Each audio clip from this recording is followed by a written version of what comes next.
எல்லோருக்கும் வணக்கம். நான் உங்கள் கோவிந்த். நான் AMFI register mutual fund distributor and ஐஆர்டிஏயோட சர்டிஃபைடு இன்சூரன்ஸ் அட்வைசர். இன்றைக்கி நம்ம பங்குச்சந்தையில் நாட்கோ ஃபார்மா 12% வரைக்கும் உயர்ந்திருக்குது. அதே சமயத்தில் பிஎஸ்சி 10% வரைக்கும் விலை குறைந்து வர்த்தகம் நடந்துட்டு இருக்குது. ஏஞ்சல் ஒன்றும் 7 to 8% குறைந்து வர்த்தகம் நடந்தது. இப்போ கொஞ்சம் ரெக்கவரி ஆயிருக்கு. அடுத்ததாக ஓலா எலக்ட்ரிக் பார்த்தீங்கன்னா 6% குறைந்து வர்த்தகம் நடக்குது. இதுக்கு மெயின் காரணம் பார்த்தீங்கன்னா என்னோட Q3 ரிசல்ட் அவ்வளோவா பெட்டராக இல்லைன்னு சொல்லலாம். நாட்கோ ஃபார்மாவோட இந்த உயர்வுக்கு காரணம் என்னென்னா செமிக்ளூட் அப்படிங்கிற அவங்களோட ட்ரக்ஸுக்கு இந்தியாவில் ப்ராடக்ட் லான்ச் பண்ண அப்ரூவ் கிடச்சிருக்கு. ஸோ இந்த நியூஸ்னால நாட்கோ ஃபார்மா 12% வரைக்கும் உயர்ந்து வர்த்தகம் நடந்துட்டு இருக்குது. பிஎஸ்சி அண்ட் ஏஞ்சல் ஒன் இந்த பங்குகள் ஏன் குறைவாக வர்த்தகம் நடக்குதுன்னா நம்மளோட ஆர்பிஐ வந்துட்டு இவங்களோட கேபிட்டல் மார்க்கெட் எக்ஸ்போஷரில் சில ராம்ஸ் எல்லாம் ப்ரொடியூஸ் பண்ணியிருக்காங்க. அதனால் இந்த நியூஸ்னால இந்த பங்குகள் ரொம்ப விலை குறைவாக இன்றைக்கி வர்த்தகம் நடந்துட்டு இருக்குது. ஹிந்துஸ்தான் யூனிலிவர் டிமெர்ஜர் பண்ண இந்த குவாலிட்டி வால்ஸ் அப்படிங்கிற ஒரு ஷேர் வந்துட்டு 26% குறைந்து வர்த்தகம் நடக்குது. மார்க்கெட் ஓப்பன் ஆன உடனே நம்மளோட நிஃப்டி பார்த்தீங்கன்னா 25,375 வரைக்கும் டவுன் ஆனிச்சு. ஆனால் அங்கேருந்து 200 புள்ளிகள் ரெக்கவரி அடைஞ்சு இப்போ 25,630 வர்த்தகம் நடந்துட்டு இருக்கு. இன்னைக்கு ஆட்டோ, மீடியா அண்ட் ஐடி இந்த 3 செக்டார் மட்டும்தான் மைனஸில் வர்த்தகம் நடந்துட்டு இருக்குது. மீதி எல்லா செக்டாருமே ப்ளஸில் தான் வர்த்தகம் நடக்குது. இந்த வீடியோ நான் மார்க்கெட் முடியறதுக்கு முன்னாடியே 2:30 ரெக்கார்ட் பண்ணிட்டு இருக்கிறேன். நிஃப்டி இதுக்கப்புறம் எப்படி மூவ்மெண்ட் இருக்க போகுது, இல்லை எப்படி இருக்கிறதுக்கு வாய்ப்பு இருக்குது, அதனோட சப்போர்ட் என்ன, ரெசிஸ்டன்ஸ் என்னங்கிறது இந்த வீடியோவில் பார்க்கலாம். மிஸ் பண்ணாமல் பாருங்கள். இன்றைக்கி நம்ம பங்குச்சந்தையில் பார்த்தீங்கன்னா நிஃப்டி 50 அரௌண்ட் 171 புள்ளிகள் இப்போ ப்ளஸில் வர்த்தகம் நடந்துட்டு இருக்குது. HDFC பேங்க் மட்டுமே 70 புள்ளிகள் நிஃப்டியை உயர்த்திட்டு இருக்கு. ஆக்சிஸ் பேங்க் 15 புள்ளிகள், பாரதி ஏர்டெல் 12 புள்ளிகள், ஐடிசி 11 புள்ளிகள், பவர் கிரிட், ரிலையன்ஸ் இவங்கெல்லாம் தலா 10 புள்ளிகள் உயர்த்திட்டு இருக்கிறாங்க. இந்த பக்கம் ஆப்போசிட்டில் பார்த்தீங்கன்னா இன்ஃபோசிஸ் மட்டுமே 23 புள்ளிகள் நிஃப்டியை மைனஸில் கொண்டு போயிட்டு இருக்கு. ஒருவேளை இன்ஃபோசிஸ் இன்னைக்கு இறங்கல அப்படின்னா மைனஸில் இல்லைன்னா நிஃப்டி 200 புள்ளிகளுக்கு மேலே உயர்ந்திருக்கிறதுக்கு வாய்ப்பு இருக்குது. Bajaj finance, ICICI bank, momentum, Maruti, tech Mahindra இவங்கெல்லாம் 10 பாயிண்ட்லேருந்து 5 பாயிண்ட் வரைக்கும் நிஃப்டி இறக்கிட்டு இருக்கிறாங்க. இன்றைக்கி மார்க்கெட் ஓப்பனிங் பார்த்தீங்கன்னா ஒரு மைனஸில் தான் ஓப்பன் ஆச்சு, நெகட்டிவ் வரைக்கும் போணுச்சு. 25,430 அந்த ரேஞ்சுக்கெலாம் மார்க்கெட் ஓப்பன் ஆனிச்சு. பட் ஆனால் அங்கேருந்து நல்லா ரெக்கவரி மோட் போயிட்டு இப்போ 200 புள்ளிகள் உயர்ந்து 25,630 வர்த்தகம் நடந்துகிட்ருக்கு. 160 புள்ளிகள் ப்ளஸில் இருக்குது. இன்றைக்கி வர்த்தகம் நடக்கிற என்எஸ்சியில் பார்த்தீங்கன்னா 3,212 பங்குகளில் இன்றைக்கி என்எஸ்சியில் வர்த்தகம் நடக்கிற 3,217 பங்குகளில் 1,316 பங்குகள் ப்ளஸில் வர்த்தகம் நடக்குது. 1,794 பங்குகள் மைனஸில் வர்த்தகம் நடக்குது. அன்சேஞ்ச் 107, 52 வீக் ஹை தொட்ட பங்குகள் 41, 52 வீக் லோ தொட்ட பங்கு தான் அதிகமாக இருக்குது 139, அப்பர் சர்க்யூட் 54, லோயர் சர்க்யூட் 77 பங்குகள். நிஃப்டியோட டாப் கெய்னர்னு பார்த்தீங்கன்னா இன்றைக்கி பவர் கிரிட் 4.3% உயர்த்திருக்கிறாங்க.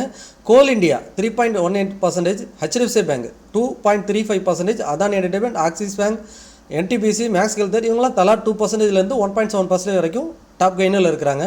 டாப் லூசர்ஸில் பார்த்தீங்கன்னா டெக் மஹிந்திரா 2% மைனஸில் இருக்குது, பஜாஜ் ஃபினான்ஸ் 1.4%, மாருதி 1.3%, எம்என்டம், ஈசர் மோட்டார் 0.7% மைனஸில் இருக்குது. ஸோ இன்றைக்கி பார்த்தீங்கன்னா மைனஸில் இருக்கக்கூடிய பங்குகள் ரொம்ப கம்மியாக தான் இருக்குது. குறைவே இந்த ஒரு 4 பங்குகள் தான் 1% மேலே மைனஸில் இருக்கிறது. Tech Mahindra, Bajaj finance, Maruti, momentum இவங்க மட்டும் தான். மற்ற எல்லாமே 0 பாயிண்ட் சம்திங்கில் தான் இருக்கிறாங்க. கெய்னரில் தான் அதிகபட்சம் 4%லேருந்து குறைந்தபட்சம் 1.2% வரைக்கும் அதிகமான பங்குகள் உயர்ந்திருக்கிறத பார்க்க முடியுது. இன்றைக்கி செக்டார் வைஸ் பார்த்தீங்கன்னா ஆட்டோ செக்டார் இன்றைக்கி மைனஸில் இருக்குது, மீடியா 1% வரைக்கும் மைனஸில் இருக்குது, ஐடி 0.3% வரைக்கும் மைனஸில் இருக்குது. இன்றைக்கி நல்ல செக்டார் உயர்ந்திருக்கிற செக்டார் எதுன்னு பார்த்தீங்கன்னா பேங்க் 1% வரைக்கும் உயர்ந்திருக்கு, பிஓசி பேங்க் இண்டெக்ஸ் 1% வரைக்கும் உயர்ந்திருக்கு, ப்ரைவேட் பேங்க்ஸ் அண்டு ரியாலிட்டி 1.4% வரைக்கும் உயர்ந்திருக்குது, ஹெல்த் கேர் செக்டார் 0.8% வரைக்கும் உயர்ந்திருக்கிறாங்க. இப்போ நம்ம நிஃப்டி அண்ட் பேங்க் நிஃப்டியோட சப்போர்ட் ரெசிஸ்டன்ஸ் என்னன்னு பார்க்கலாம். நிஃப்டி பார்த்தீங்கன்னா இன்றைக்கி ஒரு சூப்பரான புல்லிஷில் இருக்குது. மார்க்கெட் ஓப்பனிங்லேருந்து நல்ல ஹை தான் போயிட்டுருக்கு. 25,660 வர்த்தகம் நடந்துட்டுருக்கு. இங்கே பார்த்தீங்கன்னா தெரியும், நம்ம மல்டிபிள் டைம் பேசிட்டோம். ஆனால் ரிப்பீட்டடாக ஒரே விஷயத்தான் பேசுகிற மாதிரி இருக்கும், போர் அடிக்கிற மாதிரி இருக்கும். ஆனால் அதுதான் ரியாலிட்டி. 24,300 அண்ட் 25,300 அண்ட் 26,300 இந்த 1000 புள்ளிகளுக்கு 2000 புள்ளிகளுக்கு இடையில தான் இருக்க போகுது. ஆனால் மார்க்கெட் ஒரே ஒரு முறை தான் இந்த 25,300 பிரேக் பண்ணிட்டு கீழே வந்துச்சு. ஆனால் எவ்வளோ ஃபாஸ்ட்டாக ரெக்கவரி நடந்து திரும்பவும் 25,300க்கு மேலே போயிருக்கு பாருங்களேன். இங்கே நீங்கள் பார்த்தீங்கன்னா 2025 மே மாதத்துலேருந்து இந்த 1000 பாயிண்ட் 24,300 அண்ட் 25,300 இதுக்குள்ளே தான் இருந்துச்சு. தென் இதை உடச்சி பிரேக் ஆனதுக்கப்புறம் 25,300 அண்ட் 26,300 இந்த 1000 பாயிண்ட்ஸ்குள்ளே இருந்தது. ஆனால் ஒரு bad news, IT sector break out ஆனோடனே இந்த சப்போர்ட்டை உடச்சிட்டு 24,300 பக்கத்தில் வந்துட்டு திரும்ப மார்க்கெட் ஷார்ப்பாக ரெக்கவரி ஆகிட்டு பிப்ரவரி நம்ம ட்ரேட் டீல் முடிஞ்ச உடனே இப்போ எங்கே இருக்குது பாருங்கள், 25,300க்கு மேலே இருக்குது.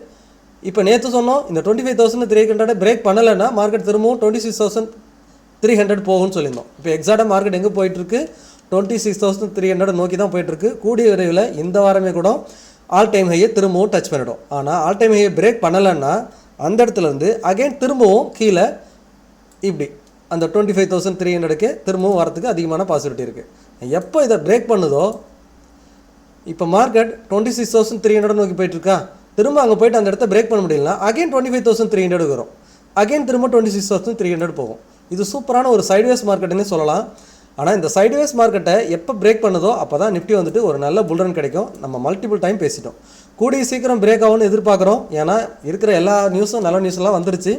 மார்க்கெட்டில் பேட் நியூஸ் எதுவும் இப்போ இல்லை. இப்போதைக்கு இருக்கிற ஒரே ஒரு பேட் நியூஸ்னால் ஐடி செக்டார் தான். ஸோ அதுவும் கொஞ்சம் நாளைக்கு அந்த செல் ஆஃப் நின்றுச்சுன்னா போதும், மார்க்கெட் ஆல் டைம் ஹையை பிரேக் பண்ணிடும். ஸோ மார்க்கெட் இன்றைக்கி நல்ல புல்லிஷில் இருக்குன்னே சொல்லலாம். பேங்க் நிஃப்டி 60,000 உடைக்காத வரைக்கும் ஆல்ரெடி சப்போர்ட்டில் தான் இருக்குன்னு பேசியிருந்தோம். ஆனால் மார்க்கெட் இன்றைக்கி ஓப்பனிங் பார்த்தீங்கன்னா பேங்க் நிஃப்டியும் மைனஸில் 59,900 வரைக்கும் மார்க்கெட் வந்துச்சு. 100 புள்ளிகள் 150 புள்ளிகள் மைனஸில் தான் ஓப்பன் ஆகிருக்கு. பட் ஆனால் அங்கேருந்து ஒரு ஸ்மார்ட்டான ரெக்கவரி மார்க்கெட் பாருங்கள், 60,880 வர்த்தகம் நடந்துகிட்ருக்கு. சூப்பராகவே புல்லிஸாக போயிட்டுருக்கு பேங்க் நிஃப்டியும். பேங்க் நிஃப்டியை பொறுத்த வரைக்கும் ஒரு நல்ல புல்லிஷ் கேண்டில் போன லாஸ்ட்டு ஃப்ரைடே கேண்டிலில் விழுங்குற மாதிரி ஒரு கேண்டில் ஃபுல்லாக வந்திருக்கு. இதுக்கு டெக்னிக்கலாக என்ன சொல்லுவாங்கன்னா புல்லிஷ் எங்கல்ஃபிங்னு சொல்லுவாங்க. இந்த கேண்டில் இருந்துச்சுன்னா மார்க்கெட் இதுக்கப்புறம் நல்லா புல்ரனாக இருக்க போகுதுன்னு அர்த்தம். பேங்க் நிஃப்டியை பொறுத்த வரைக்கும் இப்போ இருக்கிற இடம் ஒரு ரெசிஸ்டன்ஸில் இருக்குது. இங்கே பார்த்தீங்கன்னா தெரியும், ஒரு 4 நாள் போன வாரத்தில் இதே இடத்துல தான் உடைக்க முடியாமல் அதே இடத்துல இருந்துருக்கு. அதான் 60,880 அந்த ரேஞ்சு தான். ஸோ இதை நாளைக்கு மார்க்கெட் உடைக்குதுன்னா இங்கேருந்து சூப்பராக இன்னுமே புல்லிஸ் ஆகிறதுக்கு தான் வாய்ப்பு இருக்குது. ஸோ பேங்க் நிஃப்டி புல்லிஸ் ஆகும்போது நிஃப்டியுமே மேல் நோக்கி போகிறதுக்கு தான் அதிகமான சான்ஸ் இருக்குது. நிஃப்டி கூடிய சீக்கிரம் ஆல் டைம் ஹையை தொடப்போகுதுங்கிறது நமக்கு இங்கே தெளிவாக தெரியுது. பார்ப்போம் நாளைக்கு வீடியோவில் நிஃப்டி எங்கே முடிஞ்சிருக்குங்கிறத நம்ம செக் பண்ணி பார்க்கலாம். நீங்கள் முதலீடு செய்வதற்கு முன்னாடி உங்களோட ஃபைனான்ஷியல் அட்வைசரை கட்டாயமாக டிஸ்கஸ் பண்ணுங்கள். நான் AMFI register mutual fund distributor and IRDAயோட சர்டிஃபைடு இன்சூரன்ஸ் அட்வைசர். நீங்கள் நம்ம மூலிமா மியூச்சுவல் ஃபண்டில் முதலீடு பண்ணலாம். And term, life, health insurance ரிலேட்டடாக எனி குயரிஸ் இருந்தாலும் டைரெக்டாக வாட்ஸ்அப் நம்பருக்கோ அல்லது டிஸ்பிளேல தெரிகிற மெயில் ஐடிக்கோ தொடர்பு கொள்ளுங்கள். அல்லது டிஸ்கிரிப்ஷனில் இருக்க கூகுள் ஃபார்ம் ஃபில் பண்ணுங்கள், நான் உங்களுக்கு கனெக்ட் பண்ணுறேன். நம்ம மூலிமா டேர்ம் அண்ட் லைஃப் ஹெல்த் எடுக்கிறதுனால லைஃப் லாங் கிளைம் ரிலேட்டட் எல்லா சப்போர்ட்டும் ஃப்ரீயாகவே பண்ணி கொடுக்குறோம். பங்குச்சந்தை தொடர்பான டெய்லி அப்டேட்டுக்கு டெலிகிராம் சேனல் லிங்க் டிஸ்கிரிப்ஷனில் இருக்குது, சர்ச் பண்ணி ஜாயின் பண்ணுங்கள். மீண்டும் ஒரு வீடியோவில் சந்திக்கிறேன். உங்கள் கோவிந்த்.